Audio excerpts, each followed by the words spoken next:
Yesaya pasal 6 ayat 1 sampai ayatnya yang ke-13. Mari kita baca firman Tuhan ini bergantian. Saya mulai. Dalam tahun matinya Raja Uzia, aku melihat Tuhan duduk di atas takhta yang tinggi dan menjulang, dan ujung jubahnya memenuhi bait suci. Ayat 2, saudara, mulai. Para serafim berdiri di sebelah atasnya, masing-masing mempunyai 6 sayap. 2 sayap dipakai untuk menutupi muka mereka, 2 sayap dipakai untuk menutupi kaki mereka, dan 2 sayap dipakai untuk melayang-layang. Dan mereka berseru seorang kepada seorang, katanya, Kudus, kudus, kuduslah Tuhan semesta alam. Seluruh bumi penuh kemuliaannya.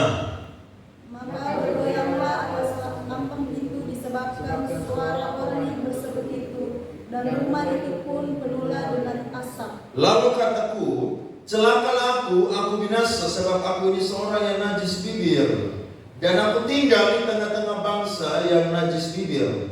Namun mataku telah melihat sang Raja, yakni Tuhan semesta alam. Tetapi seorang daripada serafim itu terbang mendapat tangannya pada darah yang mengambilnya dengan sedikit dari atas misbah.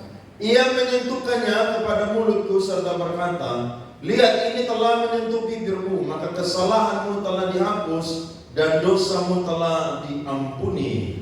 Lalu aku mendengar suara Tuhan berkata, siapakah yang akan kuutus dan siapakah yang mau pergi untuk aku? Maka sahutku, ini aku, utuslah aku. Kemudian firman-Nya, pergilah dan katakanlah kepada bangsa ini, dengarlah sungguh-sungguh, tetapi mengerti jangan. Lihatlah sungguh-sungguh, tetapi menanggap jangan. Buatlah hati bangsa ini keras, dan buatlah telinganya berat mendengar, dan buatlah matanya melekat tertutup, supaya jangan mereka melihat dengan matanya, dan mendengar dengan telinganya, dan mengerti dengan hatinya, lalu berbalik dan menjadi sembuh. Kemudian aku bertanya, sampai berapa lama ya Tuhan?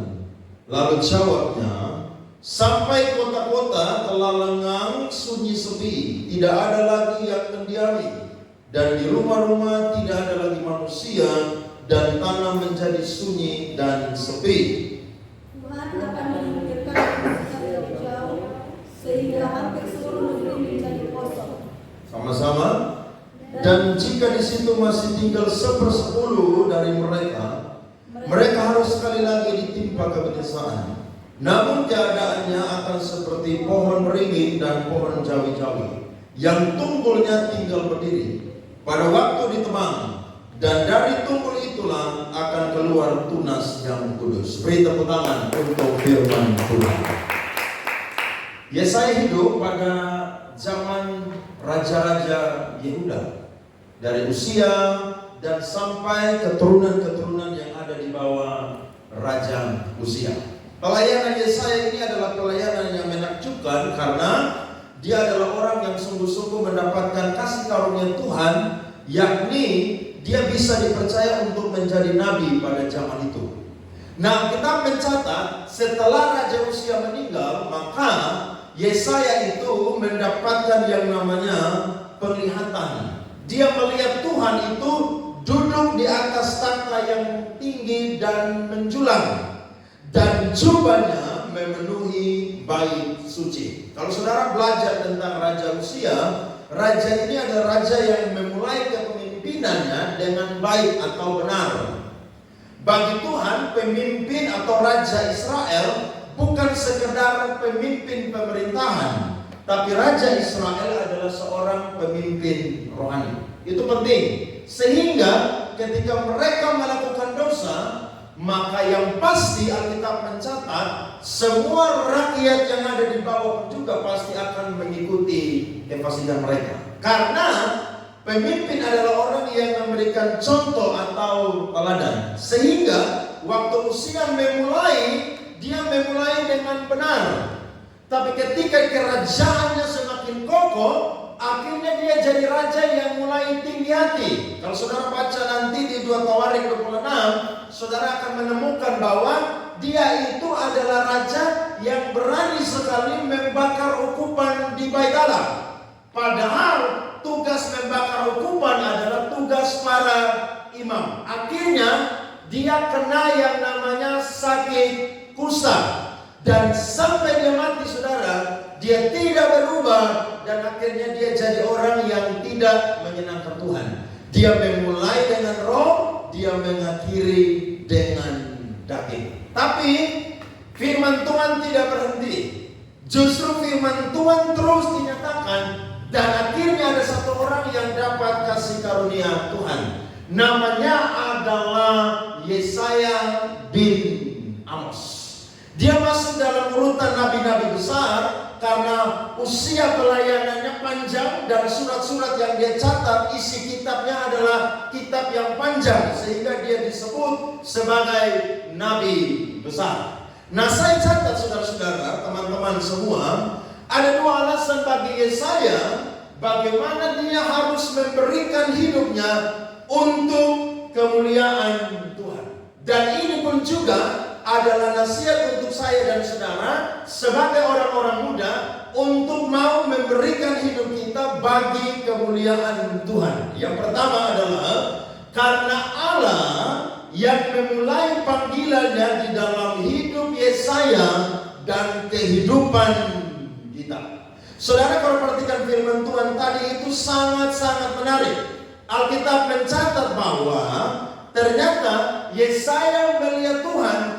Dan bagi Yesaya itu sebuah kecelakaan. Saudara perhatikan, orang-orang yang lihat Tuhan itu adalah orang-orang yang sangat-sangat ketakutan. Karena ketika orang melihat Tuhan, orang tidak mampu melihat kekudusan dan kebenaran daripada Tuhan. Sehingga ketika setiap orang melihat Tuhan, maka dia akan merasa bahwa dia pasti mati. Saudara belajar Alkitab, saudara akan tahu ketika orang melihat Tuhan itu ada banyak efek yang terjadi. Ada yang rasa mau mati, ada yang sangat ketakutan. Bahkan seperti Daniel, saudara, itu sampai dia tuh pingsan. Kenapa? Karena tidak tahan melihat Tuhan dan kemuliaannya.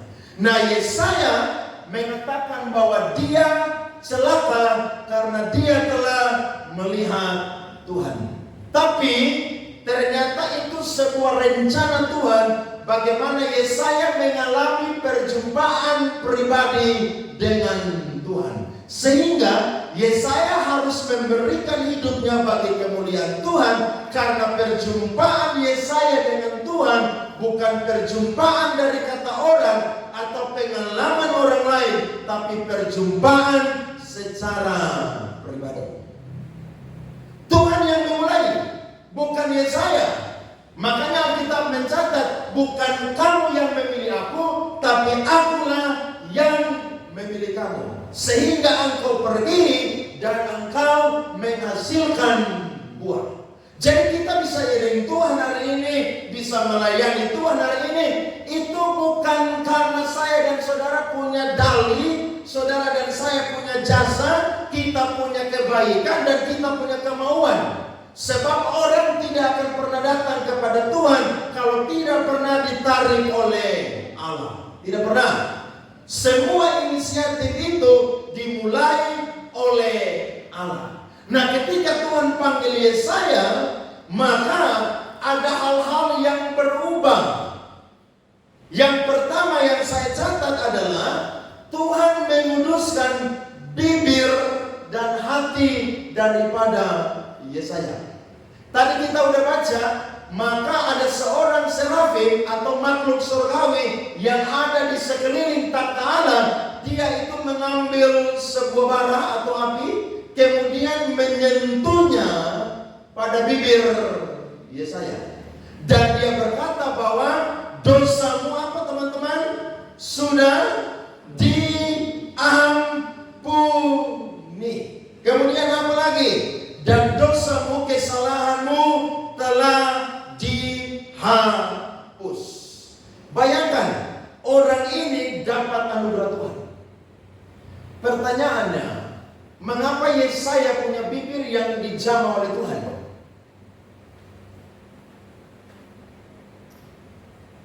Jawabannya adalah karena pada zaman itu orang Israel memuliakan Tuhan dengan bibirnya, tapi hatinya menjauh dari Tuhan.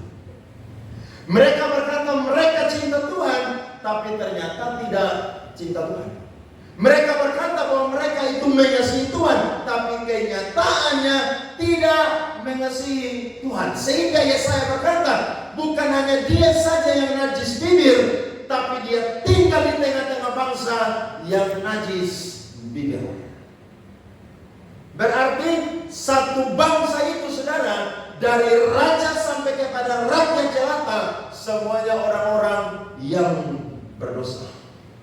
Tapi Yesaya dapat kasih karunia Tuhan. Akhirnya Tuhan kuduskan dia, Tuhan ampuni dia, dan akhirnya dia ditetapkan untuk menjadi seorang nabi.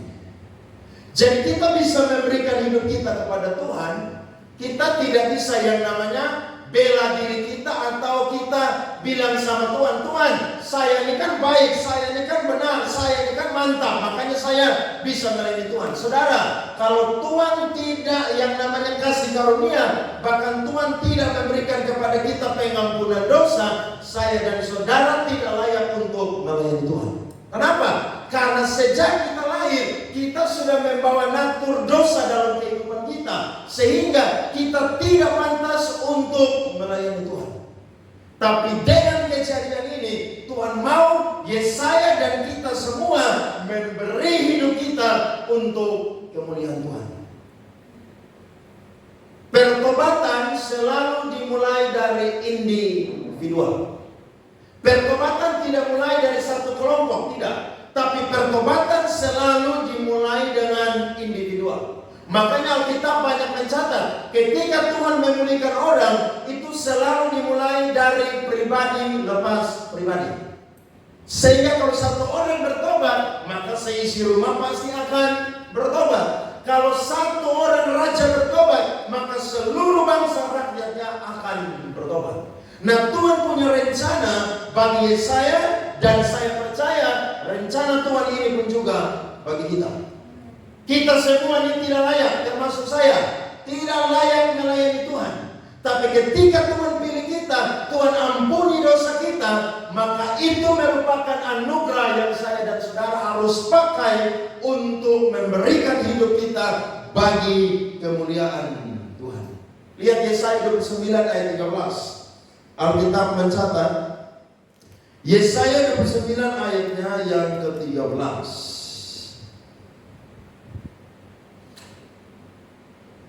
Dan Tuhan telah berfirman, oleh karena bangsa ini datang mendekat dengan mulutnya dan memuliakan aku dengan bibirnya, padahal apa?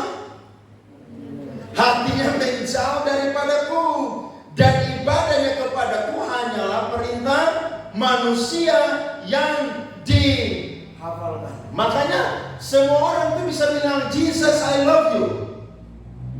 Bahkan kalau penyembahan saudara bahasa Inggris terus yang keluar. Sampai teman dia di sebelah bilang, wih ini orang hebat banget ya, penyembahan bahasa Inggris terus. Tapi saya berkata, ucapan bibir kita tidak akan pernah membuktikan bahwa kita cinta Tuhan kalau perbuatan kita tidak menunjukkan bahwa kita itu mengasihi Tuhan. Amin. Nah, ini bangsa yang bilang, Tuhan kami cinta Tuhan. Tapi ternyata bangsa ini adalah bangsa yang penipu. Bangsa yang omong kosong. Mereka boleh berbohong kepada nabi-nabi, tapi mereka tidak bisa berbohong kepada Tuhan. Akhirnya Tuhan pakai saya sampaikan kepada mereka, kalian itu berkata bahwa kalian mengasihi Yahweh, mengasihi Tuhan, tapi ternyata hatinya jauh. Tidak heran, Yesus pernah mengkritik orang-orang pun juga dengan firman yang sama. Bangsa ini memuliakan aku dengan bibirnya, tapi apa? Hatinya menjauh daripadaku. Jangan sampai saya dan saudara kedapatan seperti begini. Kita bilang kita mengasihi Tuhan, tapi omong kosong. Kita bilang kita mengasihi Tuhan, tapi acting doang. Harus dibuktikan bahwa saya dan saudara adalah orang yang mengasihi Tuhan. Dengan sikap tindakan kita, kita harus membuktikan kita mengasihi Tuhan. Contohnya, saudara kalau mengasihi Tuhan, ibadah gak pernah memutar. Kalau saudara masih ibadah memutar, saudara belum mengasihi Tuhan. Itu omong kosong. Kalau saudara bilang mengasihi Tuhan, tapi saudara baca Alkitab hanya hari Minggu di gereja, itu pun ketika LCD layar di depan itu tampilkan baru saudara baca, saudara sedang tipu Tuhan.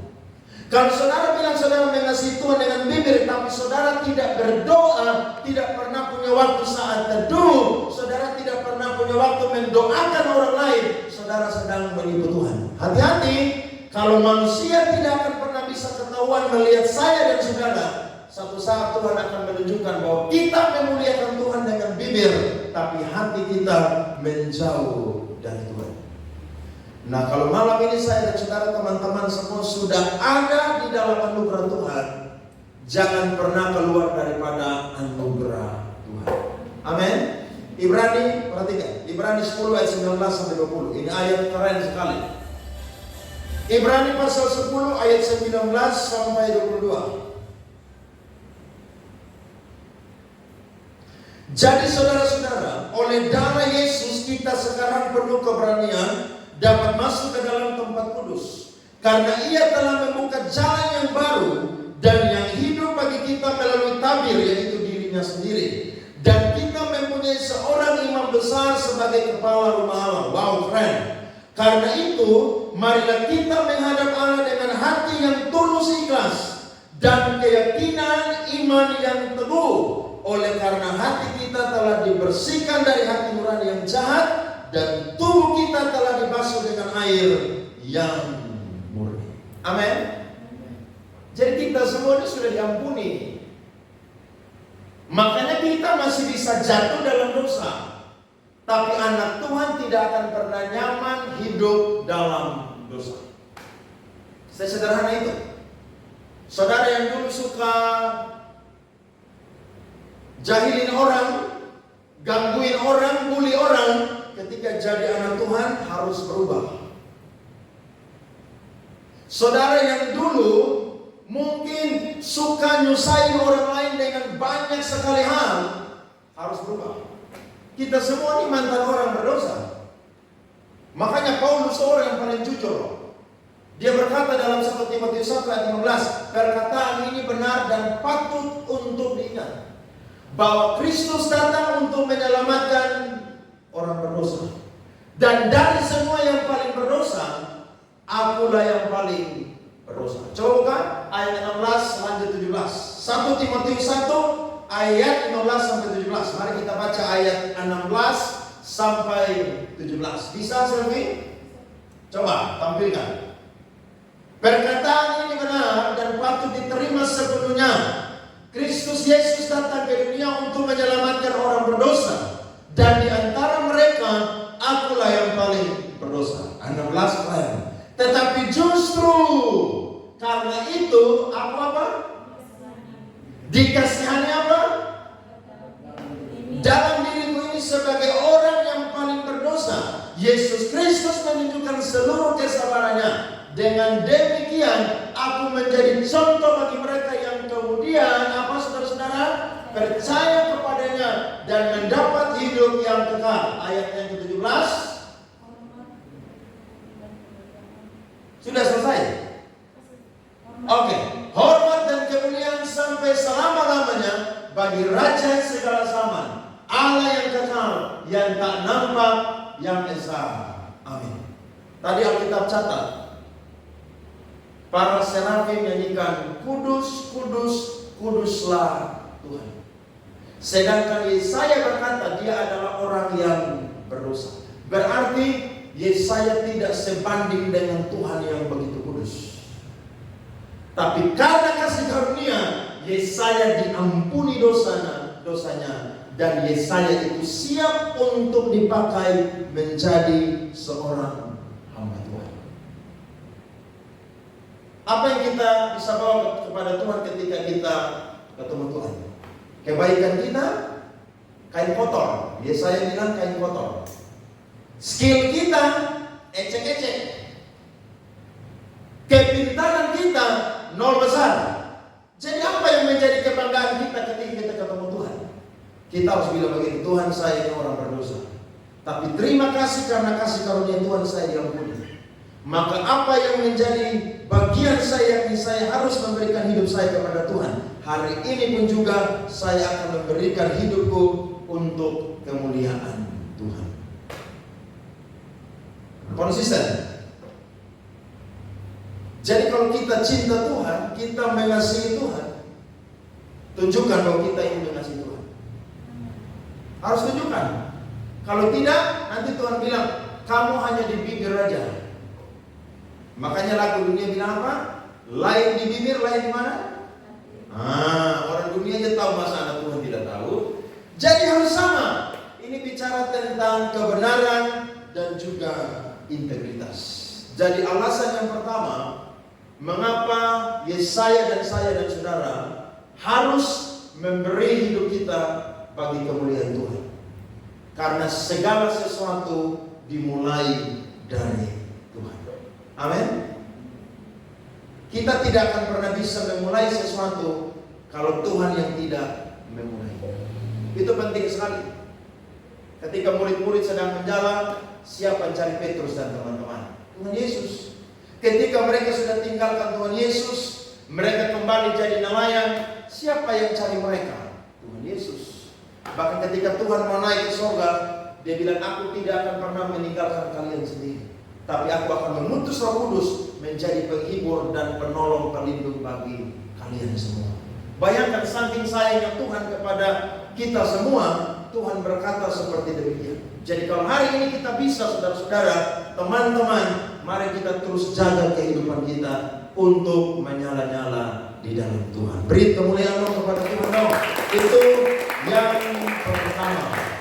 Yang kedua alasannya adalah karena panggilan pelayanan adalah panggilan mulia walau penuh dengan tantangan. Nah, saudara kalau baca kitab Yesaya, semua daftar dosa-dosa orang Israel itu ditelanjangi Tuhan. Dari raja sampai kepada imam-imam, sampai kepada pemerintah-pemerintah di bawah, bahkan sampai kepada semua rakyat. Satu kesimpulan yang Yesaya bisa catat ketika dia mengadu kepada Tuhan adalah Yesaya pasal 1 ayat 10. Mari kita lihat firman Tuhan ini ya. Yesaya pasal 1 ayatnya yang ke-10. Alkitab berkata, dengarlah firman Tuhan, hai pemimpin-pemimpin manusia Sodom. Perhatikanlah pengajaran Allah kita, hai rakyat manusia apa? Gomora. Saudara lihat, mereka adalah umat pilihan Tuhan. Bahkan mereka itu seperti pohon anggur yang sangat-sangat diberkati oleh Tuhan. Tapi ketika Yesaya mengadu kepada Tuhan, maka mereka ini disebut sebagai manusia Sodom dan Gomora. Kalau saudara dengar kata Sodom dan Gomora, kira-kira apa yang terlintas di pikiran kita? Pasti saudara tahu semua. Orang-orang yang hidup kerjanya hanya pesta pora. Orang-orang yang hidupnya hanya melewati hidup mereka adalah penuh dengan hal-hal percabulan. Di sana ada homoseksual, di sana ada kawin campur, di sana ada penyembahan berhala dan lain sebagainya. Sehingga kalau kita baca di Perjanjian Lama, Sodom dan Gomora adalah lambang dosa yang sangat menjadi kekejian bagi Tuhan. Umat Israel yang disebut biji mata Allah, pada saat itu ternyata mereka adalah manusia Sodom dan Gomora. Mereka terlibat dalam penyembahan berhala. Mereka bunuh nabi-nabi Tuhan. Mereka itu kawin campur. mereka itu menerima suap, menerima sogok, bahkan mereka pun juga hidup dalam kemah bukan. Jadi saudara bisa bayangkan, begitu banyak daftar dosa-dosa daripada orang Yehuda, sehingga mereka bukan disebut lagi biji matanya Allah, tapi manusia Sodom dan Gomora. Pelayanan Yesaya berat sekali. Makanya Tuhan bilang, lu khotbah aja deh, lu ngomong firman aja. Biar mereka nggak dengar pun juga ngomong aja. Biar mereka tidak mau respon, tidak mau bertobat, khotbah aja. Jadi saudara bisa lihat, tantangan melayani Tuhan itu sangat berat kok. Dan Yesaya dipanggil bukan kepada negeri atau bangsa yang jauh-jauh, tapi melayani bangsanya sendiri. Lebih enak mana? Khotbahin keluarga atau khotbahin orang di luar rumah? Hah? Lebih enak khotbah orang di luar rumah daripada khotbah orang yang tinggal serumah dengan kita. Karena saudara punya baik buruk, dia udah hafal semua. Saudara ibadah rajin, doa rajin, baca firman rajin, gereja rajin, pelayanan rajin. Saudara bikin salah satu saja, dia bilang omong kosong, munafik. Saudara bisa lihat aja tuh. Tapi itulah tantangan bagi Yesaya dan bagi kita ketika Tuhan panggil kita untuk melayani Tuhan. Saya mau berkata, panggilan melayani Tuhan adalah panggilan yang mulia. Tidak heran Paulus pernah kasih semangat kepada anak rohaninya namanya Timotius. Paulus bilang begini, siapa yang menghendaki pekerjaan sebagai pemilik jemaat, dia menghendaki pekerjaan yang mulia. Karena pada zaman itu banyak orang tidak tertarik jadi hamba Tuhan. Tapi ternyata rencana Allah bagi Yesaya, bagi saya dan saudara, bagi Timotius itu dahsyat dan luar biasa. Jadi Yesaya tanya, sampai kapan saya khotbah? Tuhan jawab, sampai semua firman itu tergenapi. Berarti khotbah tidak boleh berhenti, beritakan Injil tidak boleh berhenti. Orang mau dengar tidak dengar, orang mau terima tidak terima, gak ada urusan. Tugas kita adalah menyampaikan firman Tuhan.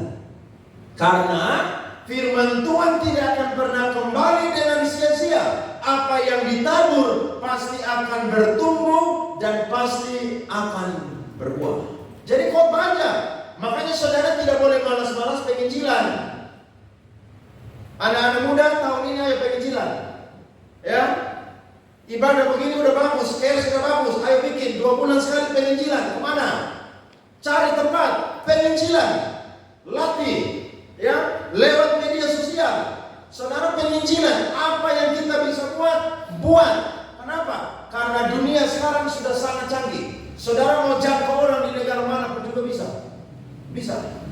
Saya punya khotbah di TikTok, orang komen sampai DM, Pak, saya orang muda, saya mau terima Tuhan Yesus, apa bisa dilayani? Saya belum balas karena tadi cepat-cepat datang. Saudara lihat tuh, khotbah dibagi, gak semua orang itu terima. Tapi saya percaya Injil tidak akan pernah kembali dengan sia-sia. Makanya nanti saya pulang, saya akan telepon dan konseling, dan kalau dia ada di Kupang atau NTT, penginjilan. Tapi kalau ada di luar NTT pun juga tetap penginjilan. Karena roh Tuhan tidak terbatas, saudara. Suruh dia cari gereja yang bisa dia tertanam dan bertumbuh di sana. Saudara lihat, selalu ada yang namanya penghiburan dari Tuhan. Panggilannya itu sangat berat, tapi saya dan saudara tidak boleh stop. Tidak boleh stop, harus jalan terus. Bahkan Tuhan bilang, nanti sampai firman tergenapi, Tuhan pakai orang fasik Nebukadnezar untuk tumbas itu bangsa Yehuda. Bahkan kalau masih ada yang sisa, mereka pun juga harus dibawa ke dalam pembuangan. Tapi nanti dari tunggul yang sisa itu akan lahir seorang juru selamat, namanya adalah Tuhan Yesus Kristus. Dan 700 tahun sebelum Yesus Kristus ada, Yesaya sudah menubuatkan tentang kedatangan Tuhan Yesus Kristus. Amin. Jadi ada nubuatan yang bersifat cepat, tapi ada nubuatan juga yang bersifat lambat. Jadi kalau saudara injili orang hari ini belum bertobat, jangan menyerah. Coba buka Lukas 9 ayat 51 sampai 56. Selfie bisa bantu? Lukas 9 ayat 51. Ketika hampir genap waktunya, Yesus diangkat ke surga. Ia mengarahkan pandangannya untuk pergi ke Yerusalem. Terus, dan ia mengirim beberapa murid-muridnya. Mereka itu pergi lalu masuk ke suatu desa orang Samaria untuk mempersiapkan segala sesuatu baginya, yakni penginjilan pada waktu itu. Lanjut. Tetapi orang-orang Samaria itu tidak mau menerima dia karena perjalanannya menuju Yerusalem. Orang Samaria tidak bergaul dengan orang Yahudi. Ketika dua muridnya, yaitu Yakobus dan Yohanes, melihat hal itu, mereka berkata, "Tuhan, apakah Engkau mau supaya kami menyuruh api turun dari langit untuk membinasakan mereka?" Lihat tuh, mereka marah. Kenapa? Karena Yesus mau bikin KKR, mereka tidak mau terima. Alasannya, ya karena Yesus orang Yahudi, apalagi dia sedang menuju Yerusalem. Tapi apa yang Yesus katakan? Akan tetapi ia berpaling dan menegur mereka. Lanjut. Lalu mereka pergi kemana? Ke desa yang lain. Coba waktu itu Yesus izinkan mereka doa dan api turun dari langit. Maka tidak ada kisah perempuan di Samaria yang ada di sumur Yakub berjumpa dengan Tuhan Yesus. Karena Alkitab mencatat, ketika Yesus berjumpa dengan perempuan sundal yang ada di Sikar Samaria, lewat penginjilan perempuan sundal itu, semua daerah Samaria, saudara, dengar Injil dan bertobat. Berarti pertobatan itu ada masanya. Saudara ajak orang datang ibadah, dia nggak mau datang, ajak terus minggu depan. Jangan bosan-bosan. Ingat kisah hakim yang lain. Janda ini tiap hari datang ke rumah hakim itu, kemudian ketuk pintu. Hakim itu adalah orang yang tidak takut Tuhan dan tidak menghormati satu manusia pun juga. Tapi lama-lama dia bosan, dia jengkel dengan yang namanya janda ini. Alkitab catat, dia segera buka pintunya dan menolong janda tersebut. Dari kisah itu apa yang kita pelajari? Ketekunan. Jadi ajak teman untuk datang ibadah. Tapi saudara jangan ajak kemudian saudara PHP dia, saudara RKC dia, saudara mau dengan dia, tiba-tiba tidak jadi, nanti dia kecewa. Jangan. Motivasinya harus benar. Ya. Karena ada banyak orang saudara bisa kecewa dengan gereja, hamba Tuhan, orang-orang melayani, jemaat. Karena mungkin ada hal-hal demikian. Tidak boleh. Kalau saudara mengajak orang, motivasinya harus lurus. Saya mengajak kamu ketemu Tuhan. Jadi kita doa udah mantap, main musik mantap, khotbah mantap. Apa yang harus lebih? Ngajak orang. Orang bosan gak apa-apa, ngajak aja. Karena kalau dia orang Kristen, saya percaya minimal dia sudah punya gereja, minimal. Tapi ada satu hal yang menjadi modal bagi kita. Belum tentu dia sudah punya gereja, dia sudah lahir baru. Nah, itu modal kita. Ajak dia datang ke sini, dia diinjili, diajak, tertanam, dan akhirnya dia bisa mengalami kelahiran baru. Panggilan kita berapa? Makanya orang kalau mau jadi pelayan Tuhan harus panggilan. Kalau hanya mau ikut-ikutan, dikit-dikit udah kabur dari pelayanan, percaya deh. Saya pelayanan sudah 23 tahun. Main musik 15 tahun. Khotbah jadi pendeta sudah mau 8 tahun. Saya kalau mau tersinggung dengan banyak orang di gereja, hari ini saya gak jadi pendeta lagi. Saudara kan belum pernah kan pelayanan tiba-tiba pendeta lagi khotbah marahin saudara main musik. Belum pernah kan? Nah, belum pernah tuh. Saya bisa 2-3 kali dimarahin. Memang saya yang salah.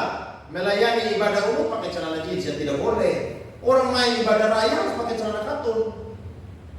Penampilan harus dijaga karena melayani Tuhan. Kemudian apa lagi? Pelayanan terlambat, dimarahin. Kemudian apa lagi? Pelayanan baju tidak seragam. Yang lain pakai baju kuning, saya pakai baju kotak-kotak, ya dimarahin. Sampai pendeta bilang, ini pemain timur nggak ada baju, uang buat beli baju ya. Bayangin khotbah ratusan orang, sampai 1000 orang saya dimarahin tuh. Saya kalau mau tersinggung, sudah tersinggung. Tapi buat saya, yang panggil saya melayani bukan manusia. Jadi biar mau keras model apapun, selama kamu tidak pernah usir saya dari itu gereja, saya akan tetap ada di itu gereja. Kenapa? Karena yang panggil kita bukan pendeta loh. Makanya saudara pelayan di sini beda dengan pemain musik panggilan. Pemain musik panggilan panggil baru datang, kalau tidak panggil tidak datang. Tapi kalau saudara kan tidak melayani, dia bilang, oh saya pelayan, datang latihan, doa puasa, latihan. Ya memang itu panggilan, beda. Jadi siapa bilang melayani Tuhan itu enak? Melayani Tuhan itu tidak enak.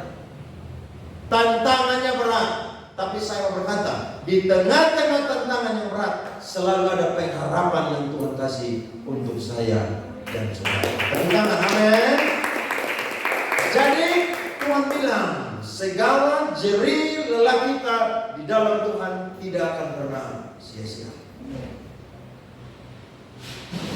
Pelayanan penuh dengan tantangan, tapi saya percaya janji Tuhan bagi kita adalah orang-orang yang harus mengakhiri pelayanan kita dengan penuh kesetiaan.